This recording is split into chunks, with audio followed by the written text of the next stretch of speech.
قال المثل واسمع فما قد طار طير وارتفع، كما ارتفع يوقع وينزل بعد ما تكبر صريح. ما كل من يجمع المال هبش نافع وانتفع كلا ولا استمتع، ولو يلقى على منصب رفيع لا بد ما يوقع ويلقى لطمته بعد الجشع، ويجيه وعد بشع وعند الله ما حاجة تضيع. من ذاق وتولع طعم السرق ما يوم التنع، بالعكس يتوسع ولو حاجة على المبدأ يبيع. بيترك المدفع وباب المعركة بعد الطمع، وشمال فيه يبلع ويصبح شخص لا قيمة وضيع، لا ماضيه يشفع ولو ضحى بنصه له تبع، وجدها المرجع على حسب اعتقاده له شفيع. والعنصرية مع ودي ما يعجبه راسه رزع، ولا حنق مقلع نقول له ضاع جهدك والصليح.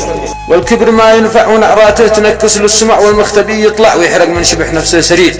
والحر ما يهنع ولا باع الوطن مهما دفع بالتضحية وازمع، ولو حاله من الواقع وجيع. ومن جرح ووجع يسارع بالدواء فوق الوجع، ونار الغضب تهجع ويهدأ قبل مضعافه تشيع. والكف لا تسرع بيده شط من جلده رقع من قبل ما يوسع، ويصبح شط متفاقم وسيع.